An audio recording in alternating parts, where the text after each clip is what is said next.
You're welcome again to this section, and this session we are going to look at the forms of assessment. Remember that in assessment we said that we are collecting and analyzing data from an event which we called learning. So that data that we collect and analyze, that all that process is what we are calling assessment, so that we identify the level of attainment of the objectives of teaching. So it is very hard, or it is even impossible, to assess learning outcomes without learning objectives, because assessment is done against learning objectives. That is very key for one who is learning to assess, that you cannot assess without the objectives of assessing. So those objectives are the ones that tell you what are the expected outcomes. So when you go and make an assessment, you come up with the real outcomes. Then when you compare expected versus real, then analyze, and then you can get to a better position of evaluating those results. So in diagnostic assessment, you've heard of diagnosis. You've gone to the hospitals and they are undertaking diagnosis, a checkup. So even in education, the very picture is translated into education. One who is diagnosing or taking a diagnostic assessment is not sure of what actually the problem is and where actually the problem lies. So in diagnostic assessment, you can use the word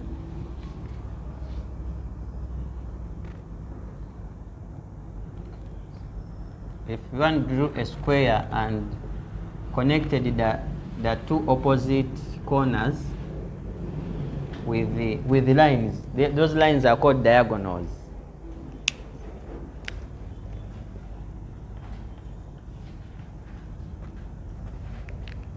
So in diagnostic, one uses various assessment tools to examine possible causes of a problem.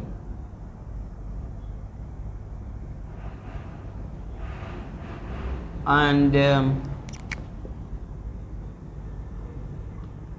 is using various tools because it's not sure whether one tool will provide the appropriate results, the appropriate data.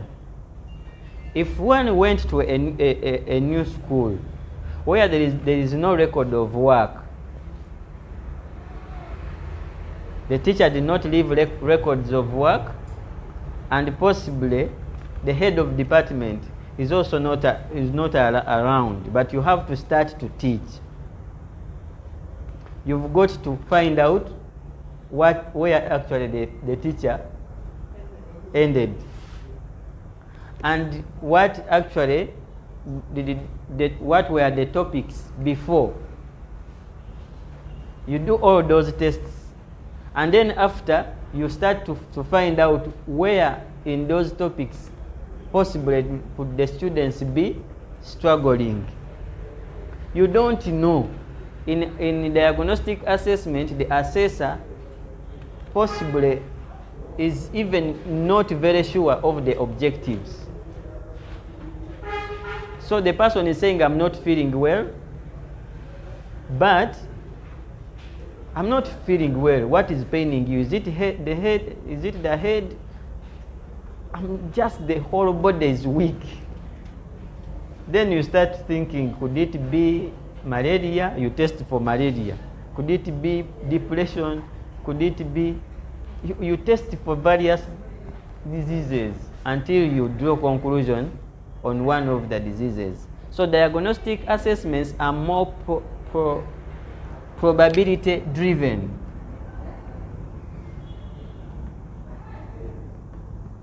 And the samples are taken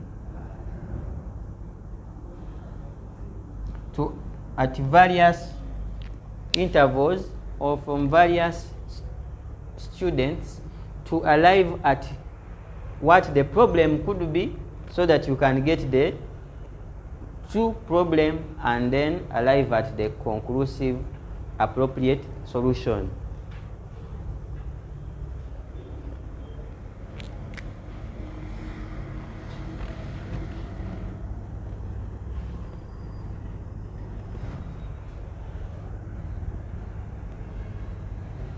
Then in this is formative assessment. Someone can help us, yes. What about interviews that are administered to students or pupils when they are to be admitted in the school? They have not come with the report cards. You want to find out exactly what the child has. Where do you put that one? Is it also under diagnostic? Yes, those interviews can be diagnostic. And then when you give a test to the student, the results you get, you can also use written interviews, oral. You can take the learner to a class and ask the learner to show you what does that mean. You open even a book. You use all the possible means of coming up with what the weakness could be, so that you devise the proper solution.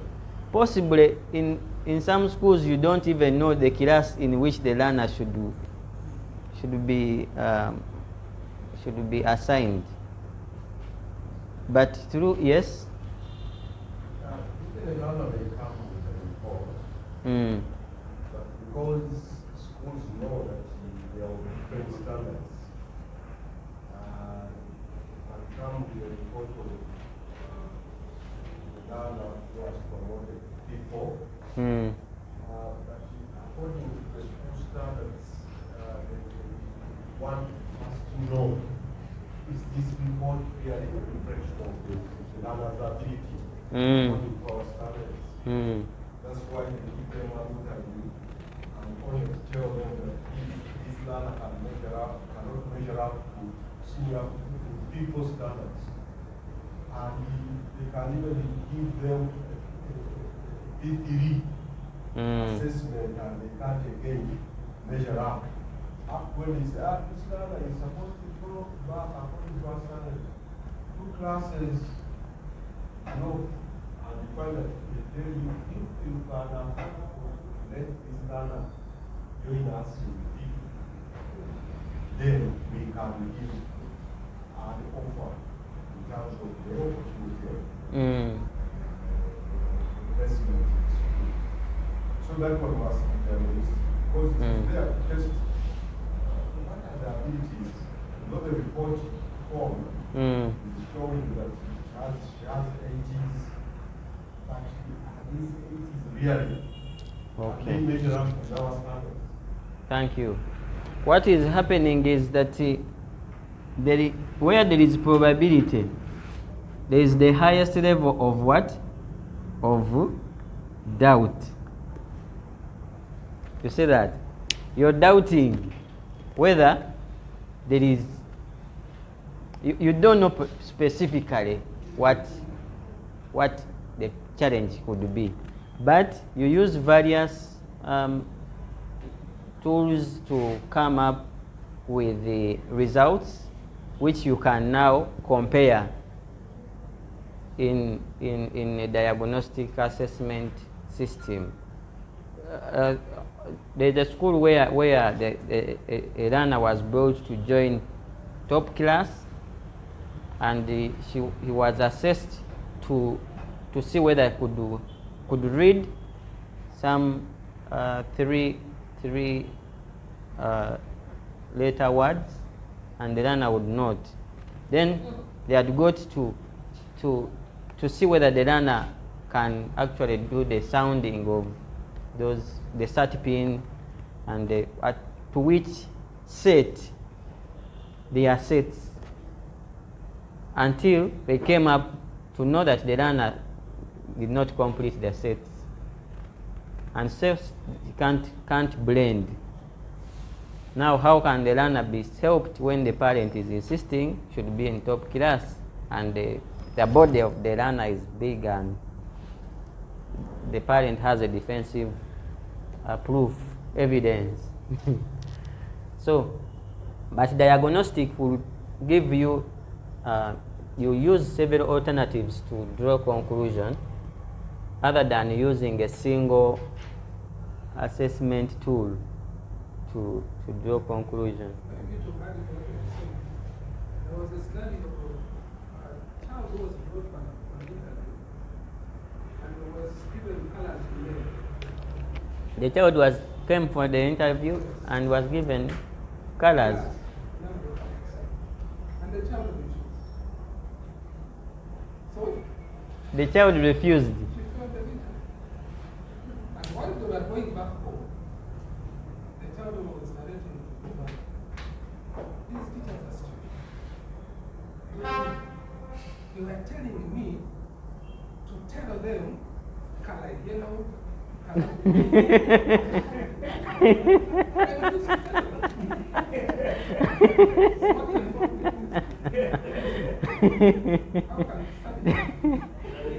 Uh-huh. The way they approach the way they do things to her, Uh-huh. Yes. they just impose it. Can you tell us the color? Yeah. First of all, bring out of the moon, telling the color. The child said, they have been telling me.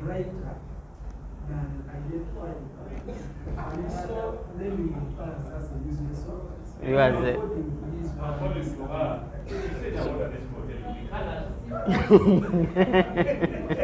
So they needed to use other. They needed to use other. Yes. Other tools, not already depending on colors. Yes. Since this one has refused to mention colors, can you mention maybe the gender? Yes. Or shapes? Or even the colors, bring them in another way. numbers? That was very low for that child. So the doctor takes the temperature and says you are 39 degrees Celsius. Then conclude this is malaria. This is malaria. But say, Doctor, me, I'm not suffering from malaria. May not be malaria, but it could be other. Eh? So the results from one assessment tool may not be sufficient. You question results, then take another assessment method. So there is formative. I wanted to see who can tell us what formative is. And I will add on my voice if possible, it is necessary. Formative assessment.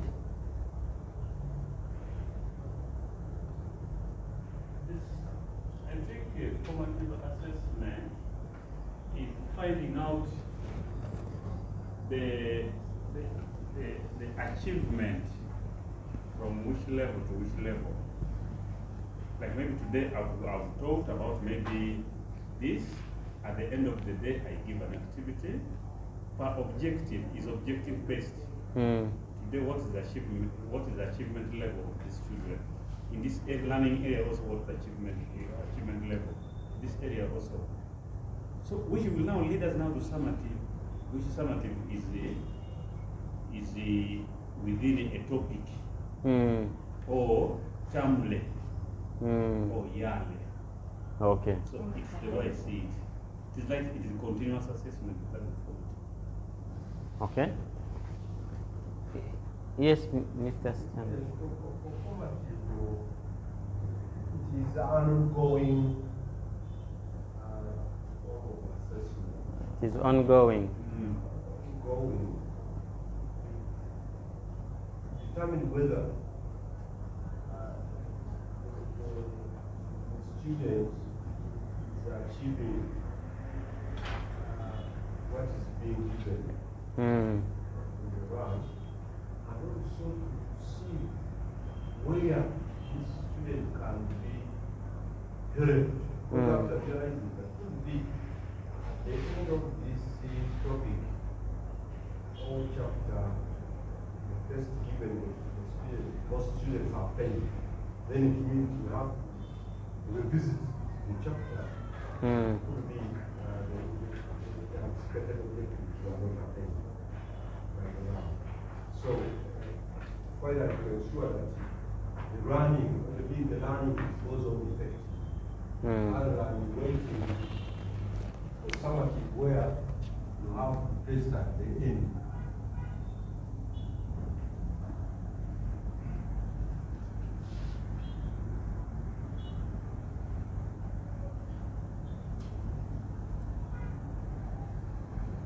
So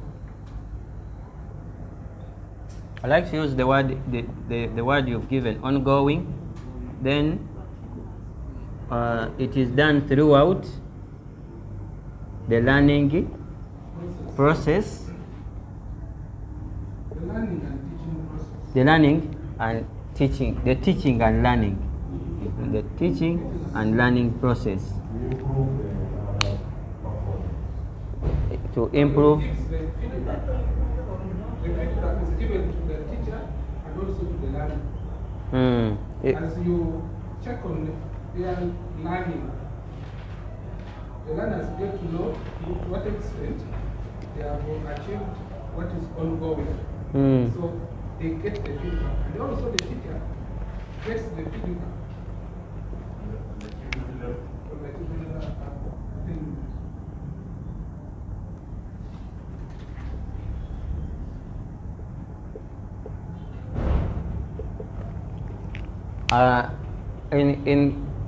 In the formative assessment system or setup, assessing learning is not a periodic activity, but learning is assessed almost at each instance. Learning is taking, or teaching and learning is taking place. So wherever we have a lesson, we've got to assess the learning outcomes of that lesson. And the scores which are obtained from that activity, or a practice exercise, or a project at any instance, is considered on the student's progress. Those ones are not discarded. They are considered on the student's progress. So it is a daily exercise, a weekly exercise, and runs all through the learning period or the learning process. So usually that's why there is accumulation of results. What was there in the first week, second week, up to the schools close in the 13th week. Yes, up to the 13th week. You consider all those as what the student has been able to yield, other than considering only the outcomes of the last assessment of the what? Of the term. This one considers all activities of assessment that have been done all through the learning process. It also considers activities which may not be in a classroom but contribute to a student's learning and progress, such as sports, involvement in leadership, the student's contribution to the community, quizzes and debates, all of those are considered, which summative may not consider. That's why we say that this formative assessment, for it to yield the results all through the learning process, then it should be continuing through that process. And then we say it is also progressive. Others use the word progressive assessment. Then we have what we call summative assessment.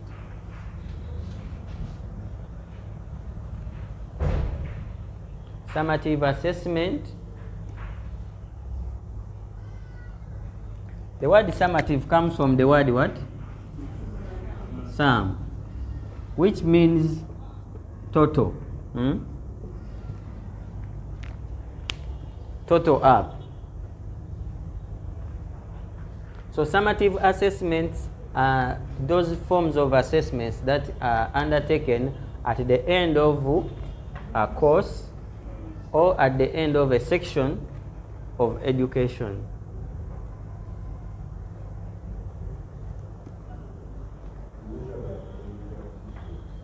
Sorry? Yes, to measure the academic achievement of the learner at the end of the course or a section of education. One can use section, others use level, but we usually use the word level to mean a what?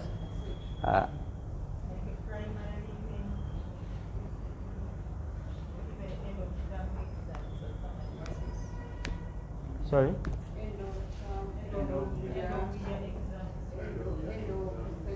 End of term, end of year, end of P7, end of senior 4, end of senior 6, end of, end of semester. So, summative assessment only focuses on those key areas which are within a specific subject, and then it samples some of the areas and exposes the student to those assessments to see whether the student has attained the learning outcomes in those areas. So the total at the end of the term or at the end of the section, say primary 6, will tell you that is what the learner has been able to yield all through the past years and all through the learner's life.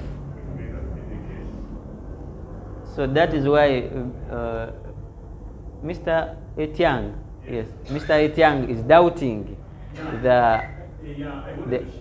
wanted to share with my brother here something concerning the two. Tomorrow is going to be the head teacher of the school. Then they bring for him that summative results to admit the learner. Because now the other learner because the learner maybe got the low marks and he may fail to admit that child, which is completely wrong. Because in that process of summative assessment, you don't know what might have happened. Maybe during the course of the term, in the exams, that child was sick. He did not do a particular subject. They put for him their absent.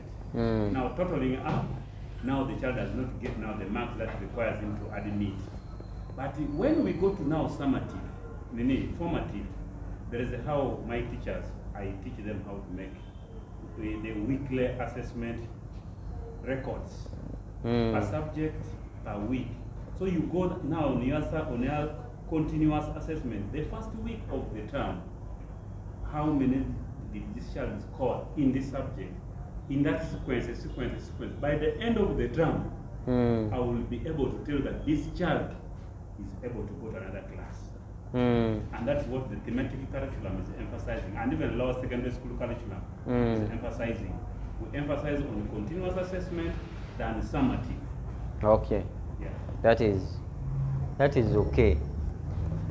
So that arose out of checking the weaknesses of the summative assessment system.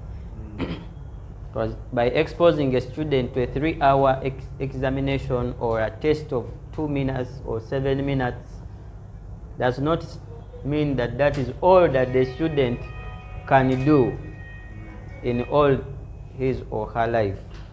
There are certain other things that the student can do that may not be compiled and assessed within that examination. Then we have Ipsative. Ipsative. Someone with Ipsative. Okay. So in Ipsative,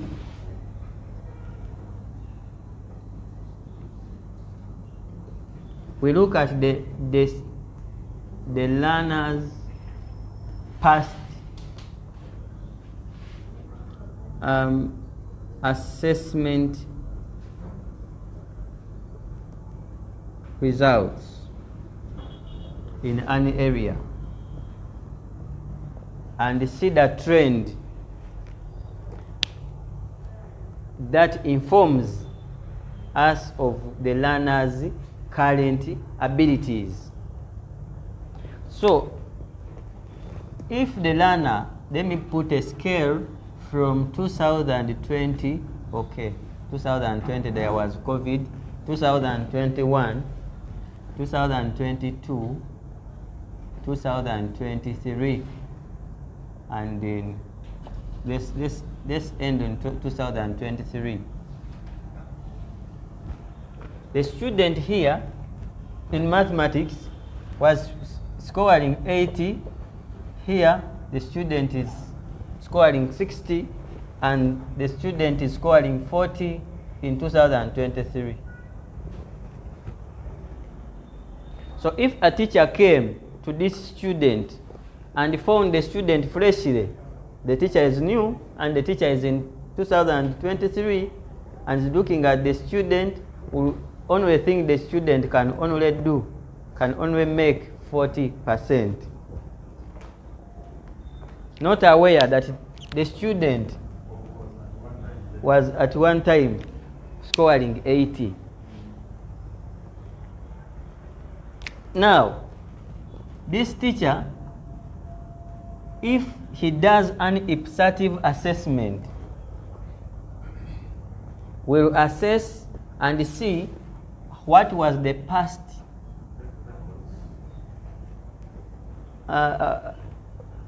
performance of this learner in this learning area or in this subject area, and what is now the current. That helps the teacher to guide the learner appropriately and look at the factors that could be contributing to the current performance. So this trend can be progressive, we are using the word progressive, using, for example, if it is a graph, can be a positive regression. Positive. The student, this one is having a negative regression, but the student can be having 40 and then 58 and then 72 as the years go on. So that student is having a progression, an increment over time. Either the student is having some factors, either internal with the student or external, causing that. But there is also one who is in a declining, on a declining graph, whom you also need to find out those key factors. Usually summative assessors don't have that perspective. You look at what they have done this term, this year, that's completed. But if you went back to senior 2, senior in that area, in some areas, you'll find that data can help to either inform the student or the stakeholders on how to help the student to see that there is progress. So those are the past, and even this assessment method will set, even if there are questions of the past, to see whether the student is still good at them or has weakened at them. Yes. We keep asking ourselves what could have happened. You find that these little ones, if they are P1, P2, P3, they are getting very good marks. And as they come to upper classes, you don't see the marks. We keep asking. In P2, P1, you are getting almost 100. For example, in mathematics, they come with 100. 100. But as they come to P7, they don't match at all. What will have happened? We keep asking ourselves. Yes, Mr. Chiseka. Mr. Chiseka. Personally, I can say we have a number of factors. One, the score in the P1, they have a few things they have seen, and they memorize just a few things. Compared to this academic, where a child now finds children are in books and work, they have a lot. Two, in the lower section, nursery P1, teachers normally guide these learners. You find a teacher, the learners are doing exams, and the students say, now let's go to number 1. Do you remember that striker we drew? Do you remember that thing we like this? Draw it. My answer does not mention the real answer, but the guide, which is not happening. It is not in order, but teachers need to police, especially in private schools. I'm sorry, Father. Yes. To please the parent. Then, to please the parent and not forget money, and then you go to the children. Even in government schools, they are getting, when the head teacher tells you, please, I want performance, this teacher goes and does the same. Let's go to number 3. Remember that? The one which starts with the P and ends with the L. Gives the student a clue. I wanted to highlight the relevance of certain assessment. Yes. That at times teachers don't go back to check on the performance of these students as early as P1, P2, P3. So if these teachers were able to make these children get good marks, what is it that you people in the upper classes are failing to do? Why don't you give that clinical guidance as much as the teachers in the P2, P3 were doing? But we are already events. The main problem may be that most people are not Come again? if they are not, you don't emphasize the need in the modular class. Yes. They get those marks in Q1, Q2, when they go to the other classes, they So there is a gap, there's something amiss. of course. You go back, you supervise and see how do they get those marks. Up to now, that is the relevance of Ipsative assessment. You have to go back.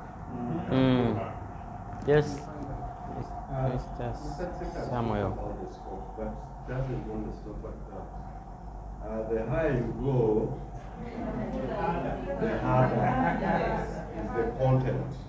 Therefore, that one it must be put into consideration. But at the same time, as somebody knows,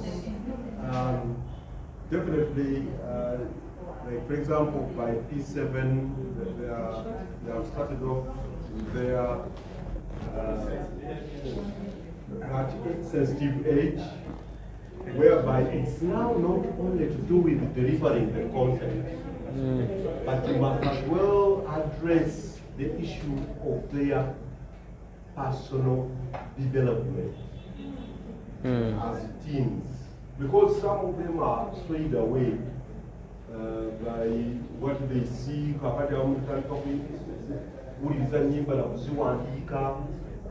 they are taken up by and finally they ignore the academic aspect.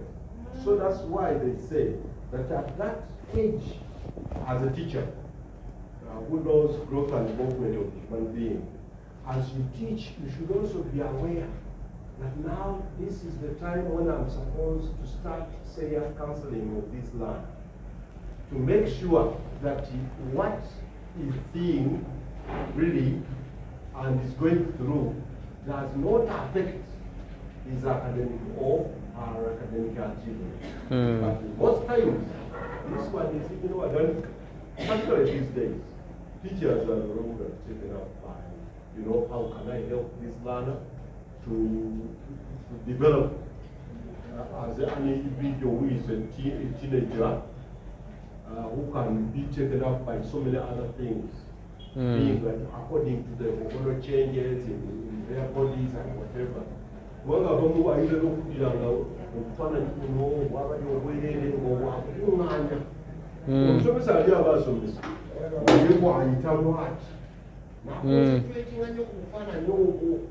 But this is where the teacher must know that I must as well help to counsel this now. Okay. So that is very, very key. Remember that when we are dealing with the assessment of learning, we are assessing education itself. So education is not only about knowledge,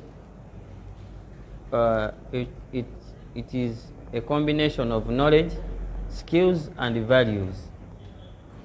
And that is what Mr. Wiso is calling cognitive, affective, and what? And psychomotor.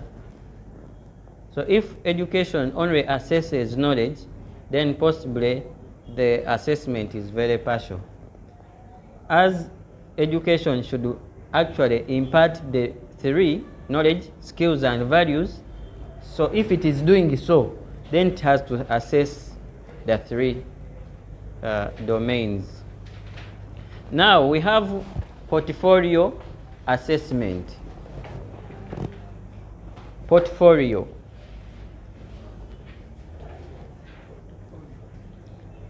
Those who came up with portfolio assessment had a perspective that assessing learning outcomes should not only be based on current, on what we see now, but also what the person has ever done. So a portfolio is like you coming up with a profile of somebody, looking at what involvements has the person ever been in. For example, you were to assess a student. Is it Mr. Samuel? Yes. If you are to assess Mr. Samuel, you can now come up with a profile of Mr. Samuel. Where has Mr. Samuel ever been, and what has Mr. Samuel ever worked upon? So look at all those files. You can even go to see what does Mr. Samuel do. Could be a teacher there, but is a good agriculturist. You cannot include it unless you have gone outside and sought for his background and involvements. Remember that assessment, you can only assess what you have expected. And many times we expect what we want and leave out the expectations. The position that the person we are assessing may have much more than what we know about him. So in portfolio, we dig the background of the person so that we get informed of what the person can and what the person may be able to do.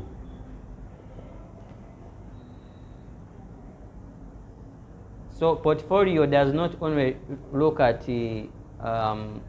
results, marks. It also looks at involvements in activities. He has presented for us like at lecturing, we have a requirement for publishing papers. Have you published a paper? Mm-hmm. Have you presented in some conferences, national and international conferences? Are you involved in any associations in the country? Have you ever initiated any company or organization? You keep on digging back. Do you have some dependents, or you only eat, drink, and sleep? So portfolio assessment will dig into the background of the learner or the scholar, so that you come up with a comprehensive data to make a decision upon. Then peer assessment. Peer assessment is collegial. The word college.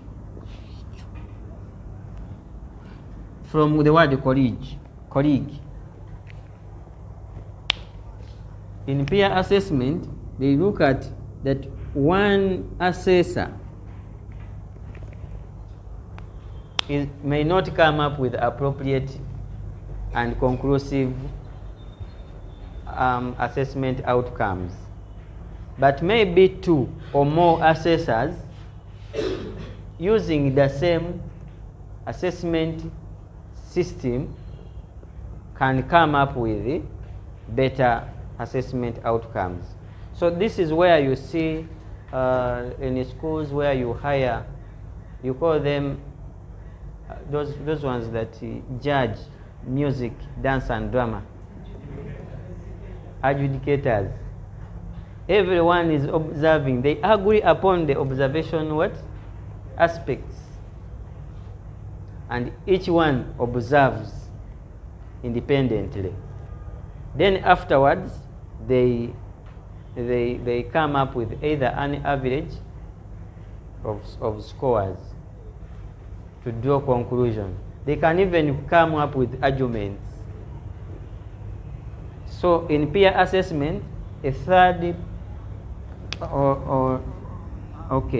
two or more assessors are involved in assessing the learning learning progress, and afterwards they agree upon what should be. So you'll see that even in your appraisals, somehow they have put this space of peer assessment.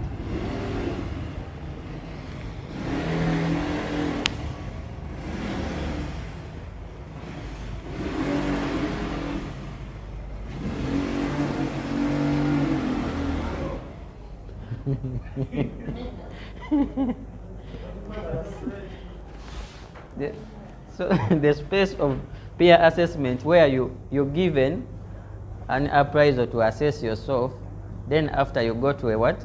To your supervisor, and then he also scores you, and she also scores you, then afterwards you draw conclusion. That's peer. So 2 or more assessors are involved in peer assessment. But self-assessment is an individual.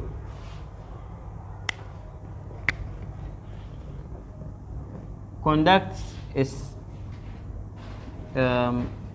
administers the assessment tool to himself, so that he identifies the weaknesses and personal strength, individual weaknesses and strength, to find the way forward.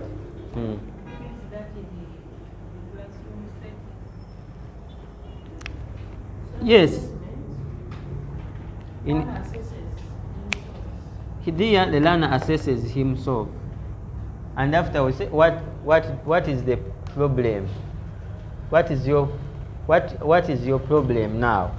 The learner says, I had put there a plus instead of minus. Then what are you going to do in the next? It comes up with your strengths and weaknesses. Yes. I don't come early. From the problem, I come late. There was a type of assessment I did when I was in my bachelor. I don't know whether it's the one you're meaning. The lecturer came, told us today we're going to do open test. Be with your books and everything. Is it the type? And open text. That's open book examination. Self-assessment, you score yourself. In self-assessment, you score yourself. That one is in appraisal sometimes. Yes. Where do you measure from 1, 2, 3, 4, weak, good, excellent? Where do you belong? Then you tick yourself. Either good, defend it. So, on the scale of 1 to 5, where do you put yourself in terms of timely attendance to work? But I think let me put 3 because yes, you give a reason that you find that when you score yourself 5, everyone knows that you usually come late.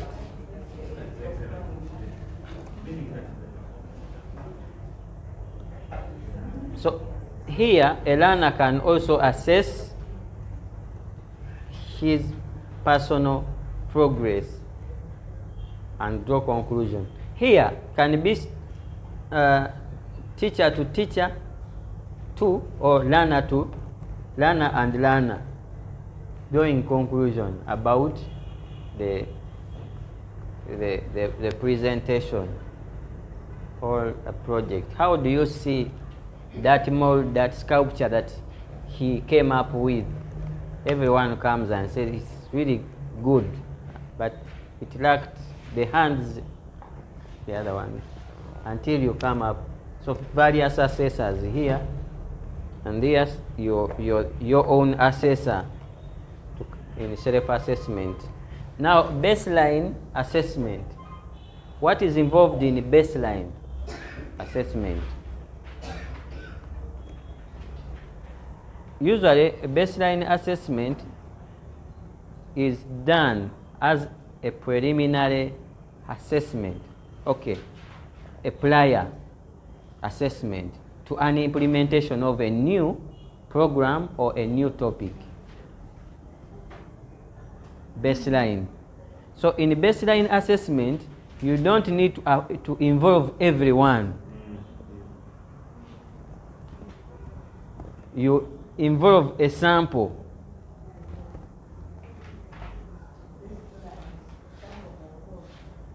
You involve a sample of the target group. Then assess those ones. When you assess that the sample randomly selected, then you can now say, these students are ready to receive the new topic. It is a piloting, yes. Before you roll it out. Before you roll out, yeah. In projects, it can also be done. You assess by taking samples of beneficiaries to see how much they have achieved. Then, yes.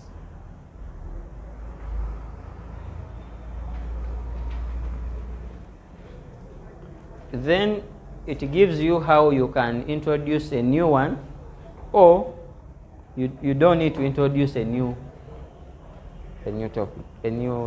topic unless you have addressed those key areas. Is the prior assessment made on the previous topic or on a new topic will be? It is made on the prior topic as a preparatory stage for identifying the need for the new, whether introducing the new lesson will be appropriate at that time. That is baseline. Yes. Does it mean that you're supposed to look at the previous and see the achievements of the learners before you introduce the new one?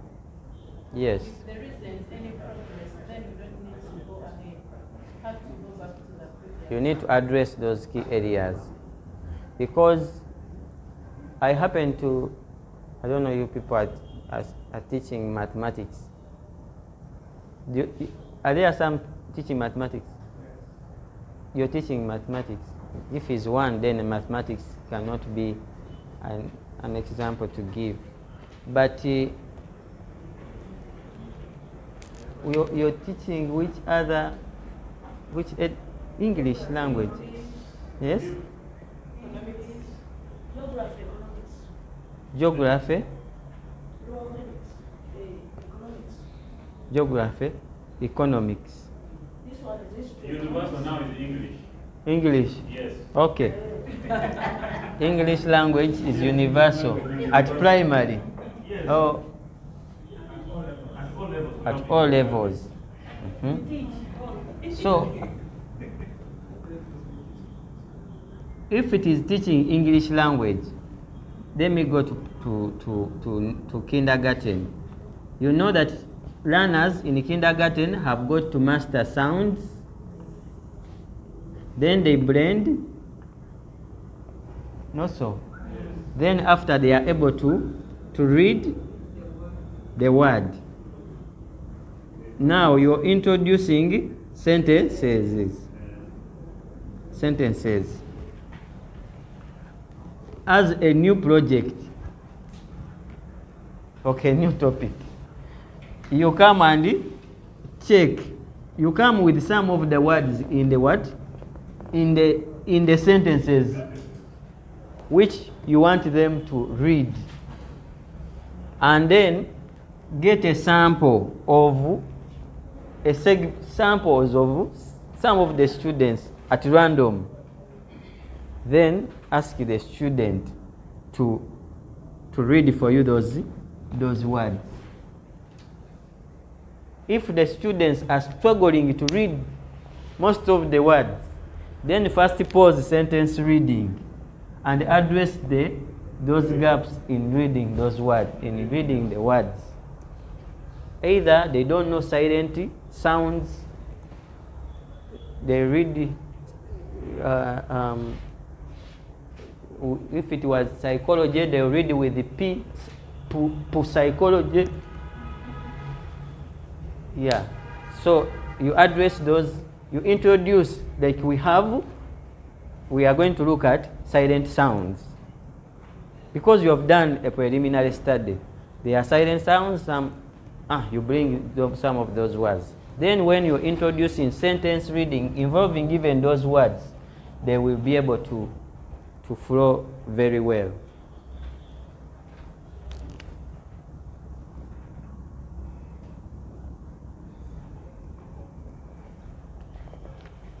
Then integrative assessment, we use the word integration to mean what? Combine. Combine, or a combi. It's a combination.